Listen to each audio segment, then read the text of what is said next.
Welcome to Leading from the Heart, a specialty care series where we spotlight the people behind the care. My name is Matt Gray, and I'm president of our cardiac service line, and I'll be sitting with associates from across the country learning about their experiences. Today I'm joined by Bailie Saathoff, and Bailie is here with us with our Largo team, but has a history with specialty care that I look forward to learning more about. So, Bailie, thank you for joining. Thanks for having me. Yeah, I know you're super busy. Yeah, a Uh, little bit. yeah, lots going on in Yeah. Largo, and lots that I know you need to take care of even hmm after you leave here today. I So, know I have some cases going on yeah, after. Yeah. thanks for carving out some time. Oh, absolutely. Appreciate it. Yeah. So, I know your time with us started out as a student, right? It did. Yeah, It so did. for those listening that find themselves in a similar spot, tell us a little bit about that and what you found to be the most rewarding.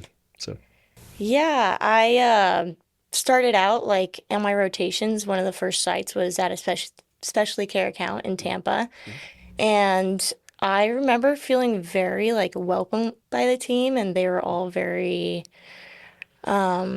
supportive of like teaching me the right way of how to do like perfusions and stuff. mhm, And I could tell that they were a really close-knit group of people and that they really appreciated this like support that specialty care brought them. mhm. And I say to any other students in a similar situation, like how the team works at a place you want to work at is a good indicator of like kind of how you're going to be taken care of. Yeah, Yeah. that's awesome. Well, Yeah. I'm glad it was a good experience because Yeah. that allowed us to keep you with us hmm as opposed to you just doing a rotation with us. So, No, yeah, absolutely. I was well, I really enjoyed my time with the team there, and it was like perfect for me to start working at that place. awesome. Yeah. Well, another thanks. Not only did we get you, but you were a big part of getting Jenna here as well. Yeah. Helped Jenna feel good about coming into Largo, where we literally started over with a new team as we Yeah. came in and replaced the incumbents. So Yeah. that's gone really well. So.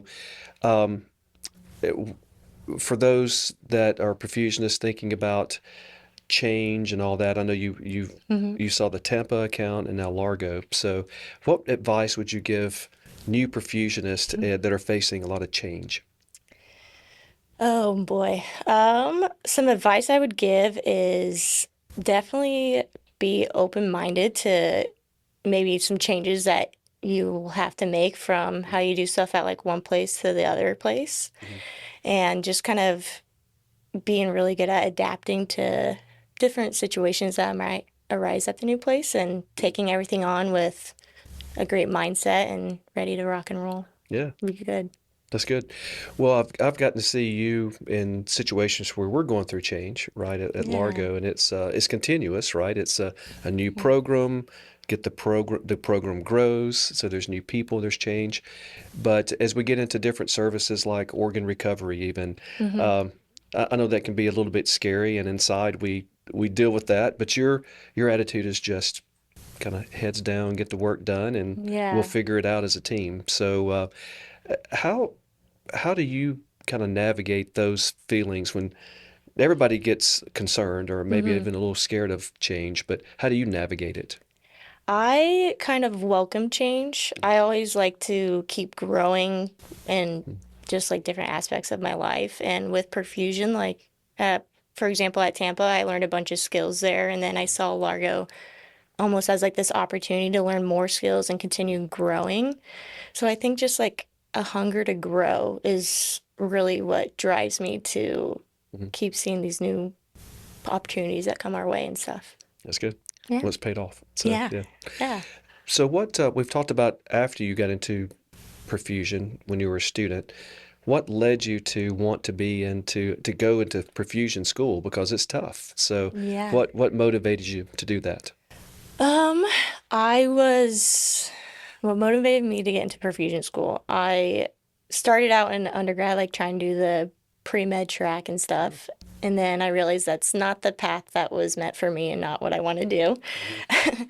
And I still wanted to be kind of involved in healthcare. And I was able to shadow some students in their research that were perfusion students. Mm-hmm. And I saw that they were very like motivated and ready to get to learning and moving forward in their perfusion path. And I was able to talk to them a little bit, and they said that it's a very like highly skilled job that you need to be on top of your toes and be ready to rock and roll. And I really wanted a job that was kind of like that. Be ready to be go at any moment's notice, but Mhm. enjoy the job as well. Yeah, you Yeah, picked the right field. I So, think so. Yeah, I love my job. yeah, you picked the right field. So, um, no, that's perfect. So it's great to see people with the right fit, and what's interesting too, it's fairly common where I see a lot of perfusionists started out thinking med school, Yes. and this seemed like a natural pivot almost. So, Yeah, I feel like I've heard a bunch of like classmates I had in perfusion school had the same kind of pre-med track and then like, maybe something else. yeah, Yeah. yeah, it's interesting. But it's great for people to hear that may be in that Yeah, situation. So, absolutely. well, I know that you work hard, your career is very important to you, learning new stuff's important, but also work-life balance. So Hmm. I've heard you say that, but you don't, but not in a complaining kind of way. It's more of a, this is just what I do. It's Yeah. all important to me.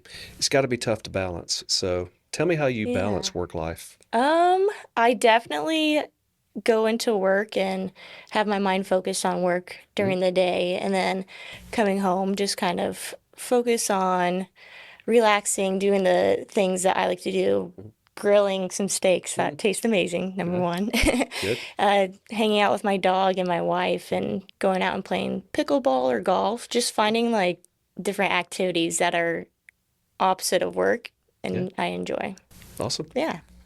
Well, I um, I know it's important. You obviously do a great job, and you protect it, but you're also, meaning the work-life balance, but you're the first one, it seems like, to jump in when there's something that's needed at work. So I think it's important. Is there any advice you would give to a new perfusionist that may be concerned about work-life balance and how you advise them to, kind of navigate it? So, Yeah, the advice I would say would be have an open mind at these opportunities that come arise at work and be ready to learn new things and skills. It'll make you like a great perfusionist one day, mhm, but also having time when you get home to find something that you want to have as your hobby that you really enjoy really helps balance the stress from work to enjoying your life outside of it. awesome. Yeah. That's good. And don't be afraid. You've navigated it, so Yeah. it's very possible. It may not be easy, but it's very possible. It's So, definitely possible. yeah. You might get frustrated, when you're golfing sometimes and you hitting the trees, but it's definitely worth it. Good job. I get that. Yeah. Um, so every perfusionist has that, well, many patients and experiences that you go, this is rewarding. It's why I do it. It Mhm. makes all the hard days worth it. Does one Absolutely. stand out to you today? Um, I feel like there's been a lot of cases where I've felt that way, but Mhm. recently there's been a patient that's come through that I've seen several times going from having a cabbage procedure to getting on an Impella to getting on a transplant list to then getting a heart transplant Mhm. and just kind of seeing her full path of how that Mm. started and turned out and seeing her walk out of the ICU was definitely very, very rewarding to see. Interesting. Yeah. So that's one I haven't heard yet, but I'm sure others have seen it. But yeah, so the repeat patient that's Mhm. gone through, stages of acuity, I guess. Yeah, seeing them at all these like critical moments in their life and just seeing it get the opportunity to just get the best, I guess, outcome.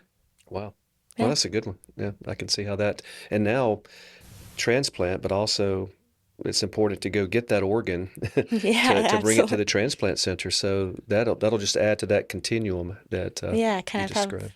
a toes in it all. Yeah, that's awesome. That's a good one. Um, so this is where I like to turn the table a bit, Okay. and you get to ask me a question. So you get to be the Oh, interviewer. So take your time, okay. think of a good one. But what Ah. would you like to know from me? Hmm. Question for you. What would you say is your favorite breakfast item? That's a good one. I'm easy. That's a good one. We can step away from work for a second, but Yeah. bacon and eggs. So I'm easy, Classic. classic, traditional. But I could eat bacon and eggs for every meal of the day, Oh, and never get tired of it. It's I, just one of those weird things. So hey, I'm about that with potatoes. ah, Yeah, hash okay. browns, tater tots, baked potatoes, you name it, I'll eat them. There we go. So Yeah. we can be a perfusionist or in perfusion or in the business side, and we're just normal people. We Yeah, like normal absolutely. food. So yeah, Yeah. that's awesome. Yeah. I guess more like of a work question. Mhm. How did you like find yourself coming involved with specialty care? Mm. Like, how was that path for you? Yeah, so I've been on the business side of healthcare my entire career. Hmm. So started out on the payer or the insurance company side, and then had the pleasure of getting into prescription medication business with CVS. So then team health, where I saw the patient walking into the ER all the way into the post-acute environment for recovery. So similar to that continuum of Yeah. care you mentioned for that patient. And then had the opportunity to join specialty care 6 years ago. And it's the most specialized Yeah. segment of healthcare that I've ever been in. So, very rewarding to see something that, to your point, everybody says we're kind of the clinicians behind the curtain in the Yeah. OR. And I was able to learn about perfusion through my youngest daughter had a roommate in college whose dad was a perfusionist. Oh, no way. So I got to learn what a perfusionist was just through that, relationship. And but most people don't know. And No, they don't. so I got a little sneak peek before Yeah. I even knew what specialty care was. So happy to be here and happy to learn how specialized this is. So Yeah. yeah, Awesome. good question. But Yeah. well, look, I know you're super busy, and I Yeah. really appreciate you taking time to Yeah. share a little bit about your experience Well, today. thanks for having me. I really appreciate it. Yeah. Yeah. Well, look forward to we'll be talking more work after this, but Yeah. great for taking a little time away and us learning more about you. So, Yeah, absolutely. Thanks again. I really appreciate this opportunity. bet. Thanks, Bailey. Yeah, thanks, Matt.